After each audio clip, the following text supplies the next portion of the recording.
Hello, thank you for joining me. Today we're going to talk about managing your sales activities. And that takes a little bit of planning. So take a calendar for a week and start visualizing what are you going to do for that week. First is you want to know your numbers. How many networking events you need to go to get a certain number of contacts. How many dials you need to make to get a certain number of appointments. Understand what your numbers are so that you can plan appropriately for the week. You want to schedule your appointment dialing in blocks of 2 hours. It takes a couple of minutes to warm up your voice. You don't want to just do 5 dials here and 5 dials there. Block out 2 hours Monday afternoon, 2 hours Tuesday morning. Rotate your dialing for appointments so that you give an ample chance to catch someone at their desk. What you want to do is you want to leave Monday morning free. Monday morning is a good morning to do any database entry, to write any marketing information, letters, to do some research. Leave Monday morning free. It is not time to send out a blast email. It is not time to make phone calls. And it's really not a time to make appointments with people unless they actually want you on a Monday morning. But I want to encourage you, make an appointment for every Monday at 1:30. So as soon as your morning is finished, you're out there on your first appointment. Then, when you come back from that appointment on Monday afternoon, you can make some phone calls from 3:30 to 5:30. And I say 5:30 because a lot of times you can't reach someone during the day. But if you call them from 5 to 5:30, the gatekeeper's not there, and you have a chance of finding them at their desk. And you can even, sometimes you can even get someone to transfer you like a guard and say, oh, I was trying to get that human resources director. What was his name? Oh yeah, Barry Peters. Could you connect me? And you'll get to the person you want without the gatekeeper keeping you out.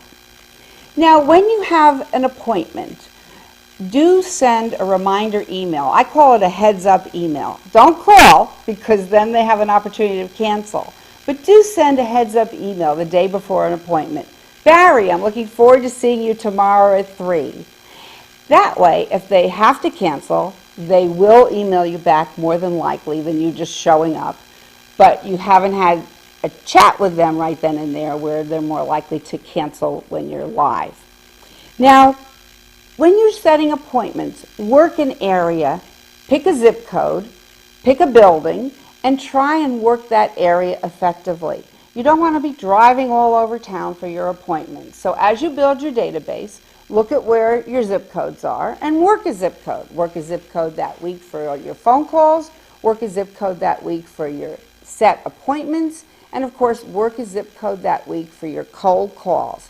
Now, I don't love doing cold calling, but what I do often is if I have an appointment in a building and I see other businesses in that building that I might want to approach, I do cold call and I say, oh, I was in the building and I was speaking with Ajax up on the 19th floor, and I saw your name on the directory and thought I would pop in and then do your introduction. So it is cold calling, but it's not as difficult as totally working a building without any appointments, because when you say you had an appointment, that offers some credibility.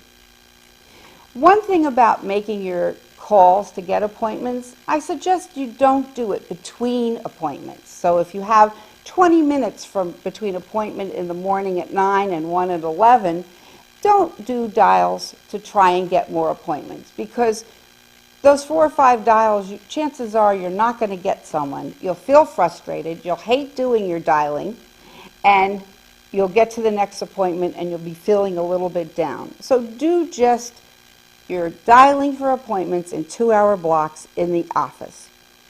When you do an appointment, come up with an agreed upon next step that you want to accomplish in that appointment and ask your prospect. So if I leave this material with you, will you be able to make a decision by next Tuesday at 3? And if they say yes, then you're going to set a follow-up for next Tuesday at 3. And of course, you're going to send a heads-up email Monday saying, I look forward to speaking with you tomorrow at 3 as a follow-up to our conversation.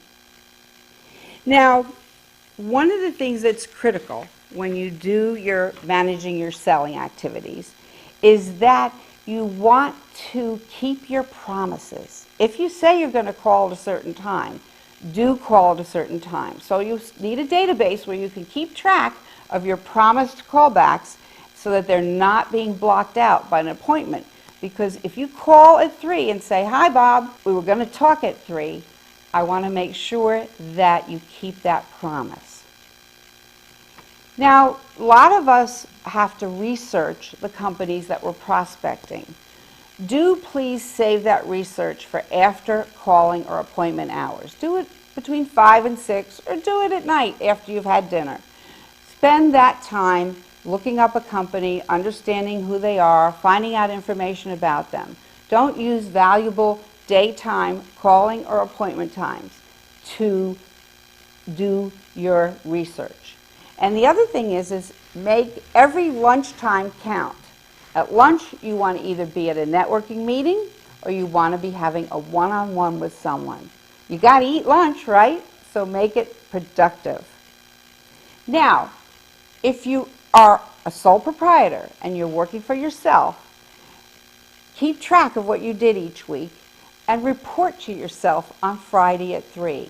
Let yourself know how accomplished you were, how many dials you made, how many appointments you kept, how many proposals you wrote, and if you actually work for someone, do provide a report on that so that you can feel that at the end of the week you accomplished as much as you could.